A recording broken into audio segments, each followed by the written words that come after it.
A very good evening. Welcome to tonight's edition of Breeding to Win. We've got another busy show for you, and as you can see, I'm here out at Durbanville. It is the CTS Ready to Run sale weekend, followed up with some cracking racing out at Kenilworth. But let's take a look at the lineup for the show. We're going to start off with the highlights package from the CTS Ready to Run sale. That was out at Durbanville on Friday night. We then have a chat with Dougie White, and Andrew Bond catches up a milestone reached by jockey Douglas White, 1,800 winners, and we find out more. We also chat to Adam Azzi about his wonderful Group 1 winning sprinter Will Pays, and all the details about the travelling and what they use to keep that fella sound and getting him to Group 1 victory. We also have a John Freeman sire for you, a stallion profile, and then Fiona gets to chat to Ken Truty, as chairman of the Western Cape Equine Trust. They've got a big day on the 1st of December, and we learn a little bit more from their chairman. So all in all, a busy show. Let's go straight into the highlights package from the CTS Ready to Run.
Once again had a very good Ready to Run sale, and he's with me now. Brett, you bought the top lot on tonight's sale, the Camelot, for 1.1.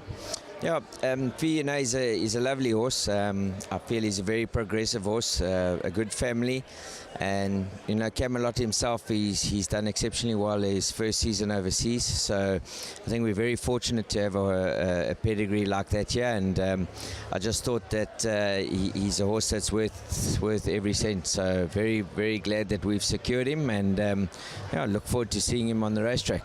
And you bought another top lot on the sale, lot 15, which went for I believe 700, and that was a nice Silvano.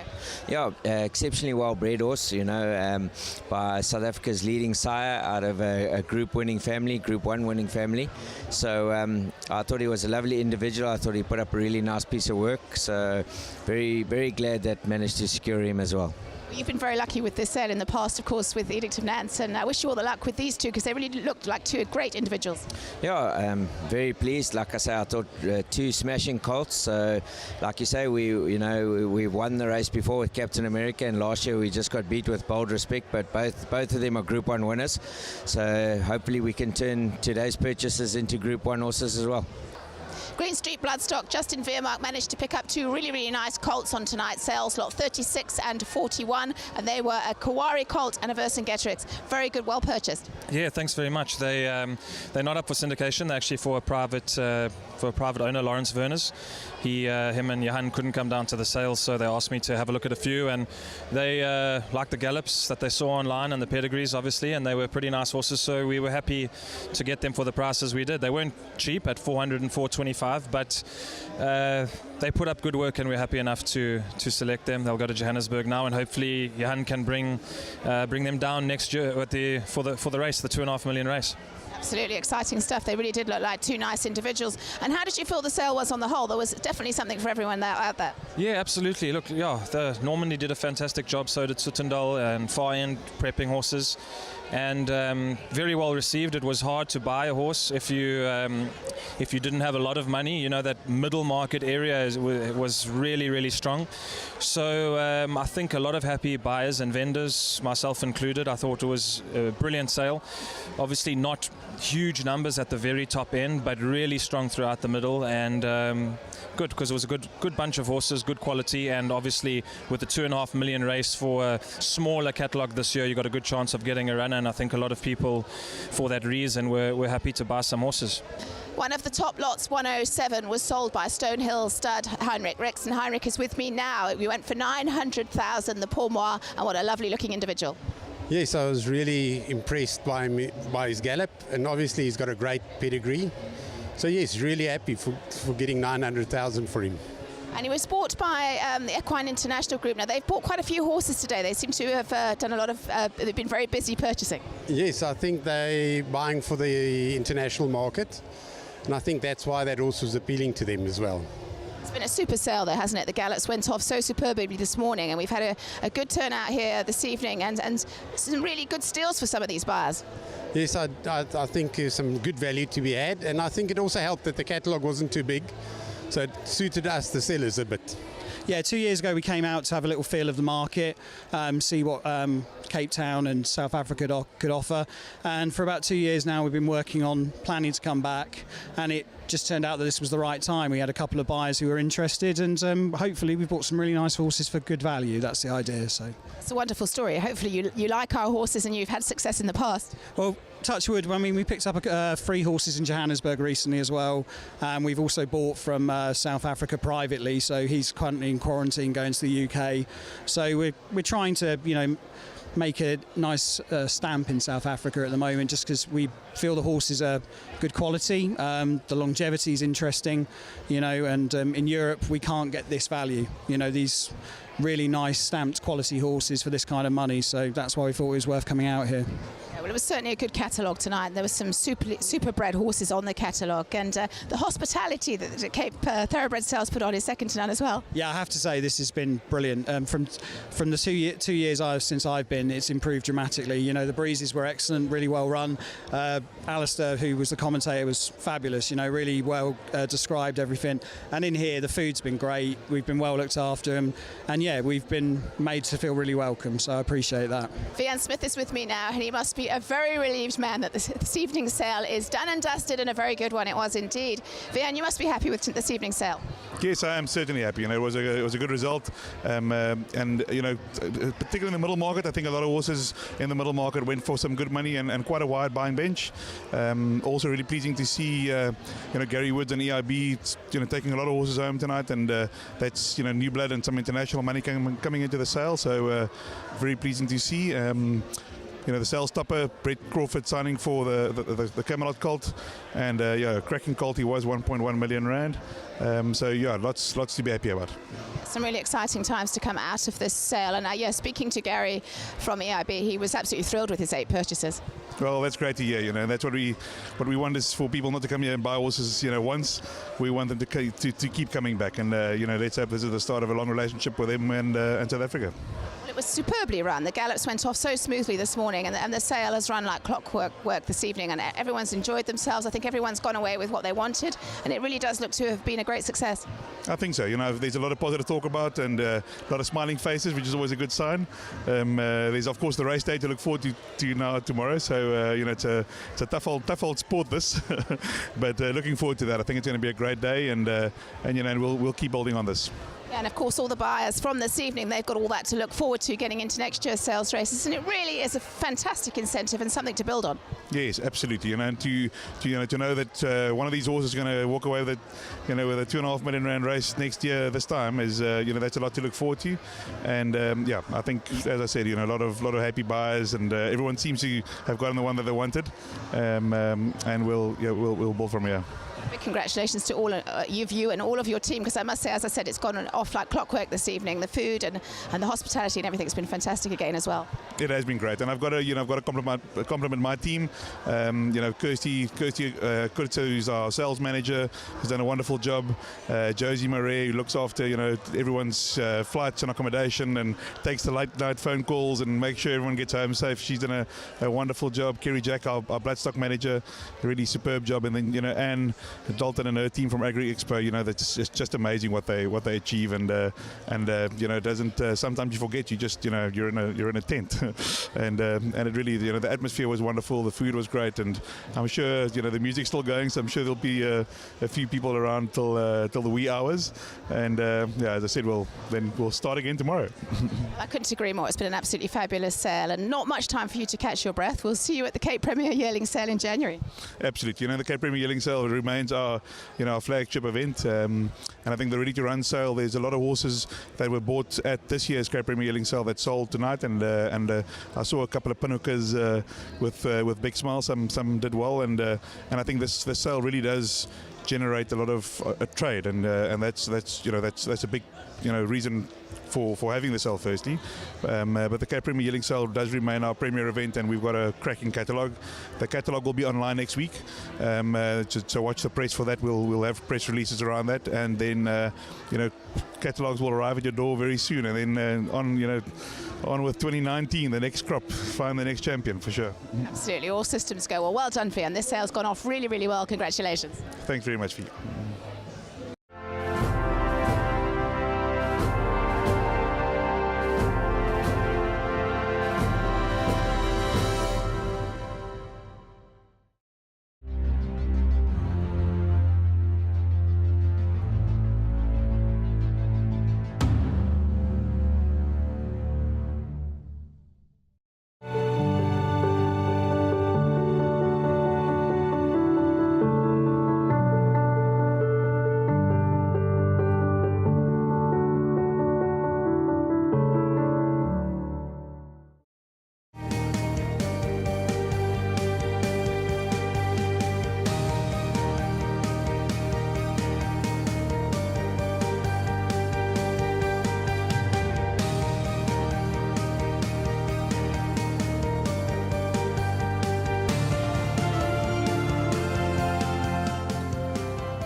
Well, great stuff, and some really good prices out at the CTS Ready to Run sale as well. I think most vendors will be very happy indeed. Right, let's go into our next insert, and that's Douglas White. Well, he's been an absolute ambassador for South African racing. He's been an absolute champion in Hong Kong, 13 times champion jockey. Andrew Bond brings us more. Few will argue the point that Gary Player is undoubtedly South Africa's greatest sporting ambassador. But when it comes to the sport of thoroughbred horse racing, we figured that 13 Hong Kong titles and 1,800 winners in a colony that only races twice a week takes one hell of a lot of beating. We're referring to the White Knight, Douglas White, just as Gary Player is referred to as the Black Knight.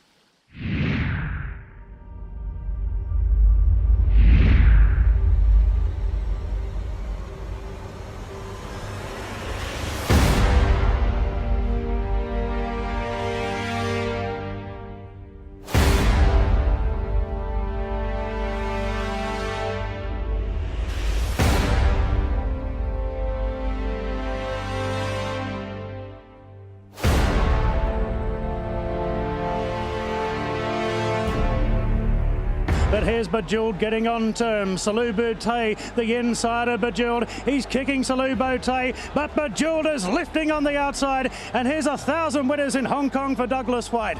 Bejeweled beats Salou Boutte. Lucky winner third. Congratulations to Douglas White. That's 4 winners on the day. And so with 1,000 winners under the belt, we managed to catch up with the Durban Demon to take us right back to the very beginning and tell us how it all started in Hong Kong. I was riding for David Payne. I was stable jockey to him in South Africa, and I ventured over to Singapore for a couple of weekends. They used to have the Malaysian circuit, which used to be Singapore and then Penang and then Malaysia. So it used to be a Saturday, Sunday, double weekend, and I went over 3 times and I was very successful. Won the Lions City Cup and a couple of other big races. And while I was there, bless his soul, old Robin Park, he came over and he said, you should think about applying for Hong Kong. And I said, oh, I've got a great job back home, and this is just a come away and enjoyable weekend every now and then. Anyway, he carried on hounding me, and I thought, oh, let me put in an application, and I did. And a week later, they approved it, and they said, I've got a 3-month license. Congratulations to Douglas White. He realised he's had to put all that gear on especially to come up here for a photograph. Wonderful performance, Douglas. Very well done. My first winner was a horse for Wong Tang Ping called Fireball.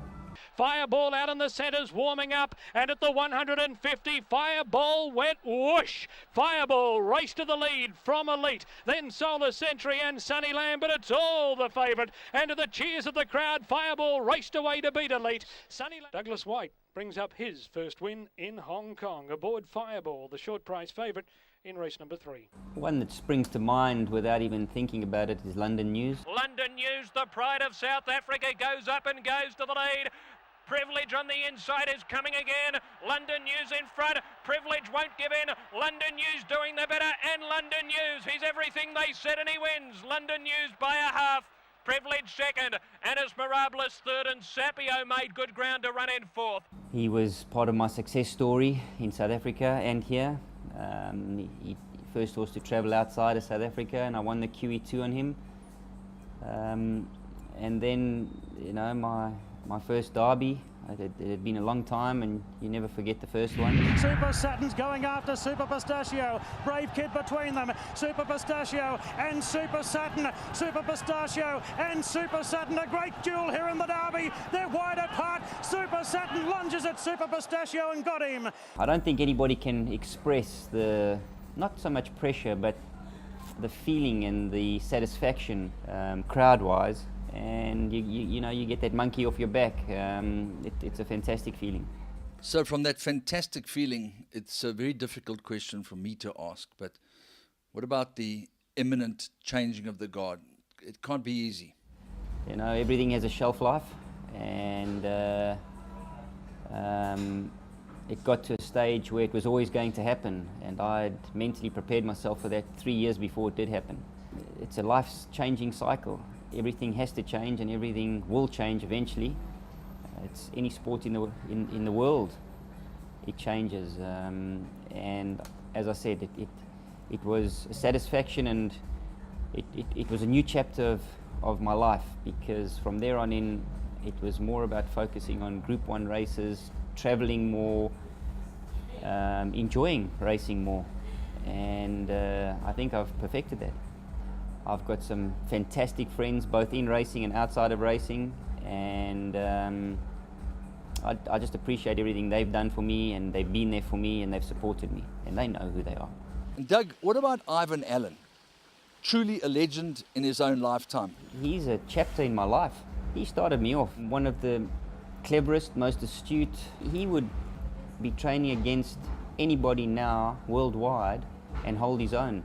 And he was doing this 15, 18 years ago. When I first came here, he could leave his yard, go and buy horses, go and deal with things that personal or whatever he had to deal with. And he would run his ship from wherever he was, and he could get back here and he would know exactly what was going on to detail. So much so that you'd walk into the paddock and he would tell you, now this is going to happen today, and so help me, you jump out the gates and you just think, no, it's just not possible. And that's the kind of things that Ivan used to do. You know, he could achieve and fulfill things that not many trainers would be able to do. Oriental Express goes to the front. Payne rides hard on Viali and goes to second. Oriental Express in front. Viali surging late, but Oriental Express, Ivan Allen again. Oriental Express beats Viali in third. Johan Cruyff down the outside. What about Tony Cruz? An incredible jockey, a truly great trainer, and known to be a bit fiery sometimes. Tony has his, that's what I love about Tony. He has his say and it's over with, you know, and he knows horses. He's a fantastic horseman. He's very special with animals. But again, Tony and I go back a long way. You know, his last winner as a jockey was Super Team, and my first winner for him as his stable jockey was Super Team. So him and I got had a great association together, and we still do now. Great finish here. Bundle of Joy and Pinaphobia. Bundle of Joy. Pinaphobia lunges on the far side and got up to win it. Pinaphobia in the last bound beat Bundle of Joy. It's been a long time since I've ridden a lot with Tony, but this year I've ridden more for him than I have in the last 5 years, and it's fantastic. You know, I'm getting on really well with him, and I'm having success for him. But Tony can train a horse, and Tony's come a long way from when I was his stable jockey.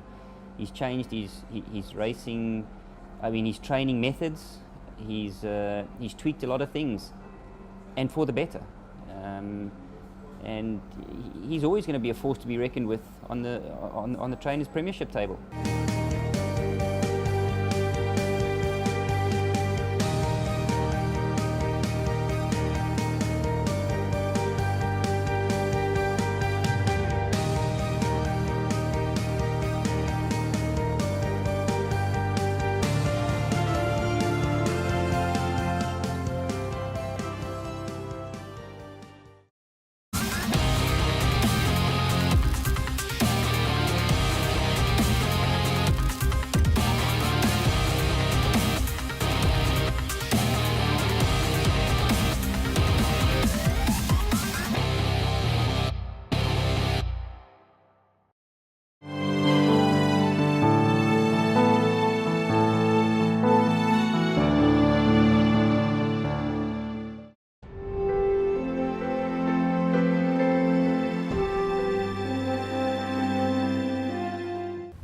Well, the Azzy name is synonymous with horse racing in South Africa, and now Mike Azzy has teamed up with his son Adam, and they've got a wonderful partnership going as well. They had a tremendous season last year, and Will Pays was one of the highlights of that season, winning the Group 1. And let's find out more, because Fiona gets to chat to Adam Azzy. Actually, Grant, it's me, Julie, that has the pleasure of catching up with Adam Azzy, and it's my pleasure to welcome Adam back to the Breeding to Win show, this time as a fully fledged trainer. Adam, welcome back to Breeding to Win. Thanks, Julie. It's always a pleasure speaking to you guys on the show, and thank you for the opportunity. Now, it's the first season as a fully fledged trainer, and wow, what a season it's been for you. Yeah, thank you. You know, in racing, you have your ups and your downs, and I think the season was a little bit like that. We started off a bit slower than expected, but you know, in racing it's not always how you start, it's how you finish. And we ended up finishing the season with the Group 1 on the last day, so I can't complain with that. I know we left it till the last minute, but I'd rather have it at the last minute than not have it at all. Absolutely. You and your dad share the partnership, but I almost get a sense that your dad's starting to let go of the reins a little bit. Yeah, Julie, my dad's still very involved in the stable, but he does he allows me to make a lot of decisions that maybe before I would have not had the opportunity to make. And you know, he'll always advise me where he thinks I'm going right or going wrong. But he has let me bump my head a few times, which I think's the best way to learn. And you know, we've got a really good relationship with one another, and you know, it's hard because we're both competitive in racing, and the nice thing is that it's never been a blame game. You know, we try and support one another, and it's actually really nice to have that, because you're not all on your own. But he has given me the opportunity to take the reins and try my best and run with it. And like I said to you, that nothing's going perfectly at the moment, but it is improving, and I'm happy with the way it's going. But there is room for improvement that we're thriving towards. The Azzy name is steeped in tradition in horse racing. In fact, you're the 4th generation. Was becoming a trainer always something you wanted to do? I think racing's always been steeped in my blood. To sit here and say at a young age I knew this was what I was going to do, I wouldn't be telling the truth, because I think I was always passionate about horse racing. To what extent I would be involved in the game, I wasn't really sure. You know, as I've mentioned one or two other interviews before, I was really involved in my sports at school, and being in boarding school, you know, we weren't around the stable as much as I was in primary school and in younger ages. So I think at that part of my life I was very focused on my sport and academics at school. But once I left school, getting back involved in the stable, it bit me straight back again. And you know, my dad also, he at one point was really pushing me to finish my degree at varsity before I got involved in the stable, but couldn't help it. The pressure just mounted, and eventually he caved in and he said, okay, fine, here we go. And look, we haven't looked back since. I've been privileged to work alongside him and learn as much as I can. And he's also given me the opportunity with his connections in racing to work with other trainers and learn from them as well. And I think everyone that has been involved over the last few years, me being involved in racing, you know, will have had some part in the knowledge that I've got for the game. And you know, the knowledge that my dad's passed on is not just his, it's from his father and his grandfather, which I must say I'm really, really privileged to be someone that's allowed the opportunity to learn from someone like him. Very special. Yeah, it really is. And you know, looking back and pictures and stories that people tell me about my grandfather and my great-grandfather really humbles me to know that I come from a dynasty of racing people and a racing family. And sometimes, yeah, the pressure is there to fill these big shoes, but you know, life would be boring without the pressure. A horse that's been a revelation since relocating to your stable is Will Pace, and you've had a lot to do with his career. Tell us about it. Also, another opportunity where I was really lucky. You know, my dad went down to Durban for the season, and he gave me the opportunity with a string to make the best of what I could with him. And just before he left, Will Pace had run 2 good places, and we felt he was quite unlucky in his starts. He could have possibly won, but he didn't. And while we were away, we waited, I think, 3 or 4 weeks before I gave him his first run, and he landed up winning that start. And I would say at that point probably didn't place the horse 100% correctly, going straight into handicap, and his rating went up considerably. Winning 3 in a row though is always a tough task, and my dad phoned me and he said, listen, you've worked out something good with this horse, or whatever is going on is working. You must just continue with him even when I get home. But when we got home, we sat down and we looked at where his rating had gone, and that's you know, really a point where I can say I'm privileged to be able to learn from him. He said, you know, although the horse has done well, probably wasn't placed as well as what you could have. And that's where he's advised me where placing the horse in pinnacles and wait for age races, you know, I think it's been a big attribute to him being as successful as he was, him being placed correctly. And I would say it would be a lie if I told you that it was all me, and there's no I in team, it was teamwork. So it's lovely to sit here and take all the credit, and I'll take as much as I can get. But it was a teamwork and team decisions, from the grooms to my dad to our assistants. It's just, we've got a good team going at the moment, and it's nice to be a part of it and have the opportunity to lead the team. And then obviously Boost is something that you've used, and that's also helped him quite a lot. Yeah, Julie, I think Boost has been also another big factor to being able to keep this horse consistently well, as long as what we were. You know, he's a horse that's training regime really was different to what most of our horses were, and he works himself quite hard. So at the end of the day, we want to try and keep him in a good frame of mind and his body in a good shape as long as we possibly could. For him as a horse, he almost went a whole season continually racing, having small breaks, but coming back and still being very competitive throughout the season. And I think a big attribute to that would have been the Boost, you know, coming out of his gallops, using him post-gallop, and especially when traveling. I found the Boost really helped him when traveling to KZN and back. You know, not many horses can go to Durban twice in a season and compete as well as what he did. He really travelled well both times, and I think the Boost was a big factor to that, and it's nice to have that as a part of our yard now. We use it often with horses, and that seems to work generally on most of them. So I think it's a consistent product and something that other trainers should use because it's beneficial to their horses. The 2 million rand GBet Summer Cup is less than a week away. You will be represented by Artica. How's he come through his preparation so far for this race? Julie, we're really happy with how Artica has come through his prep. I think he's a pleasure for trainers to have horses like this in their stable.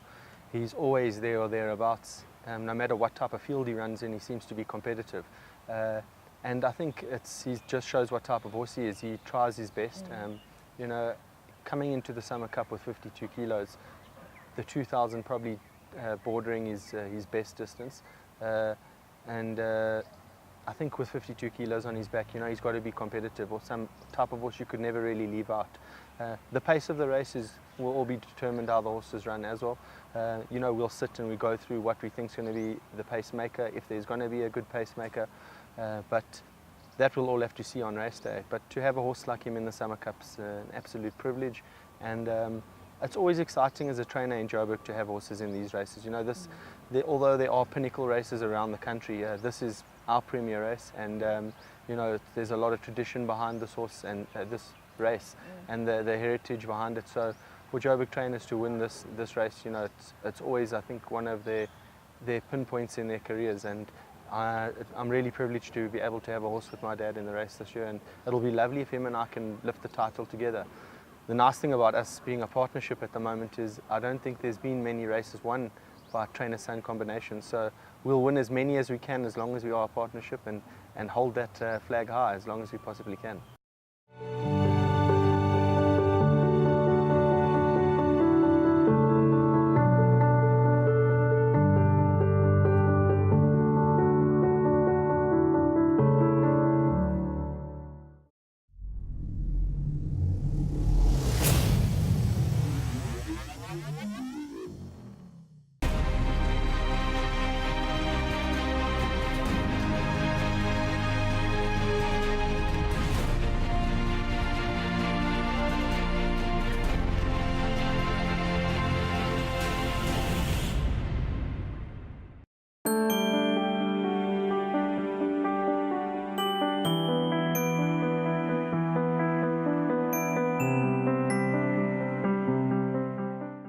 Stallions have been very busy. It is covering season. Obviously some tremendous foals. We've got some freshman size having foals on the ground as well. John Freeman manages a huge portfolio of stallions, and he brings us news on one particular stallion this evening.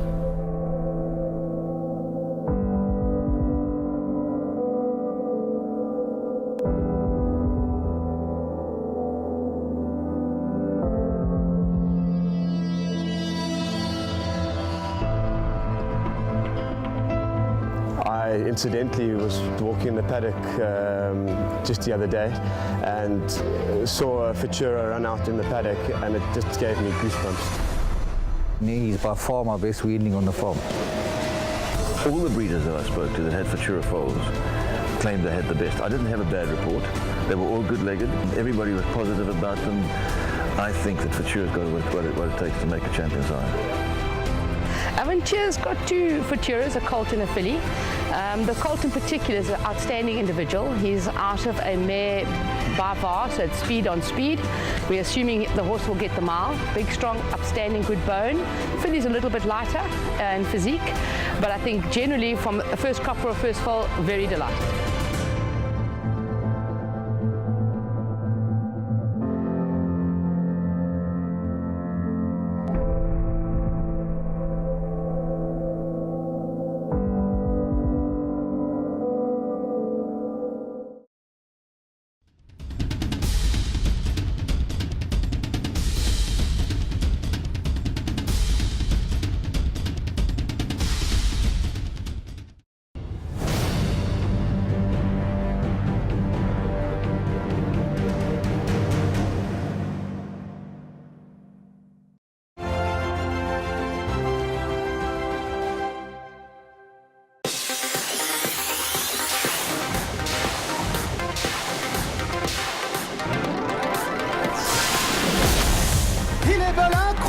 Ici, la police qui va enlever l'Arc de Triomphe, 5e victoire dans la course pour Frankie Lettori.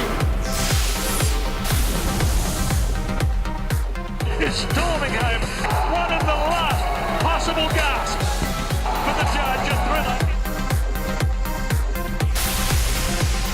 What a finish to the Melbourne Cup. Brave is under pressure when they turn in. It's been a relentless run cut. Who's going to be the last man standing? Battling on through, then Wings of Eagles, Cliff and Moa, Wings of Eagles swooping though, and Wings of Eagles gets up to win. His 3,000th winner. Vodacom Durban July. Gauteng Sansui Summer Cup.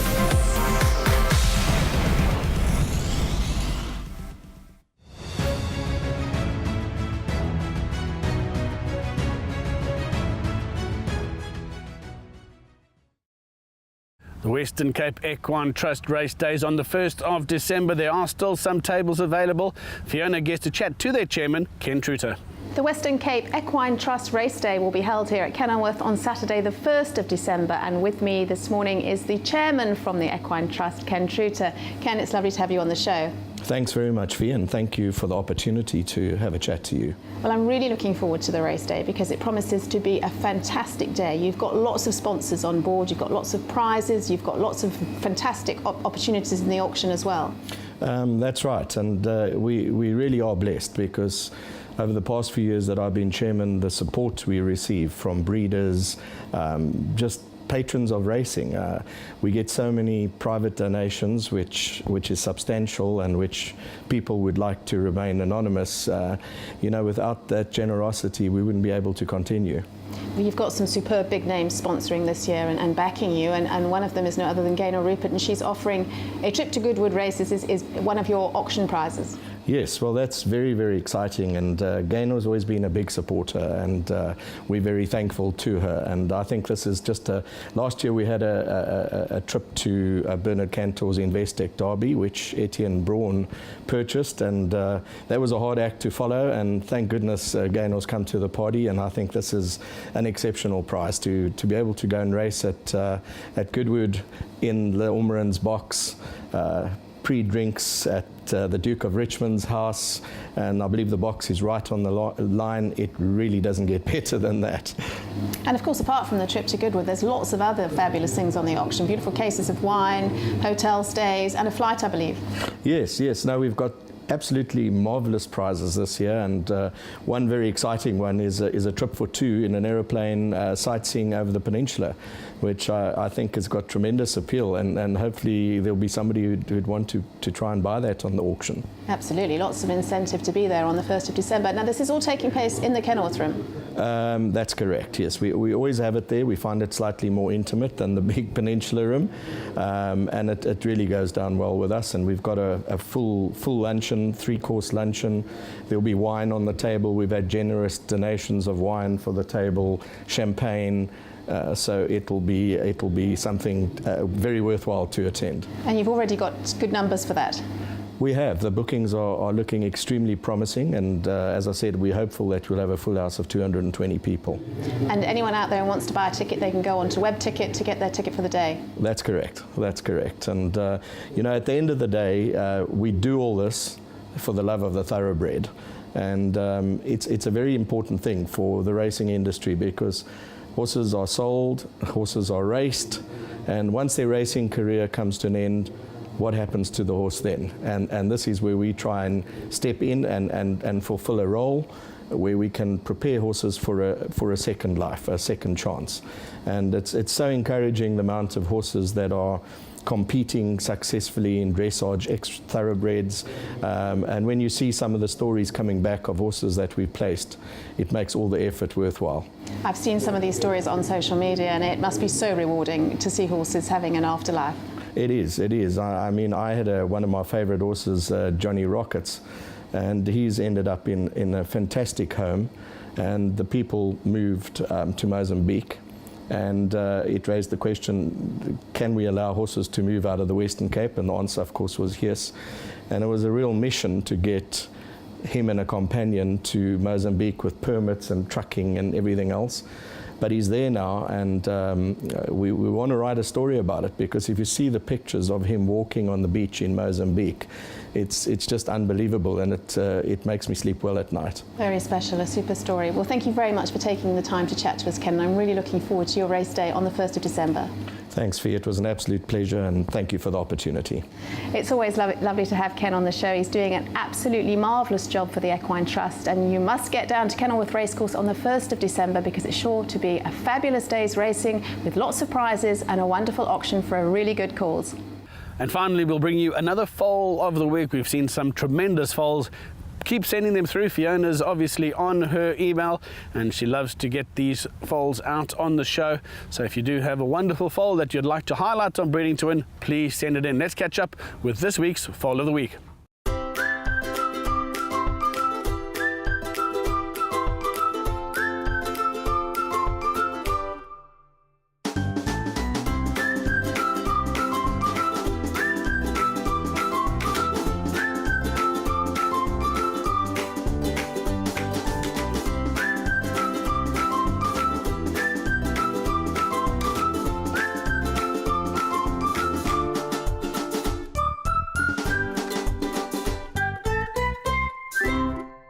Well, that's a wrap from tonight's show. Certainly hope you enjoyed it. Some great highlights from the sale. We're looking forward to the G-Bet Summer Cup. That's coming up soon, and that looks to be a great race in the making too, and then followed on with the rest of the Cape summer season with the Guineas Day not too far away either. So great racing ahead.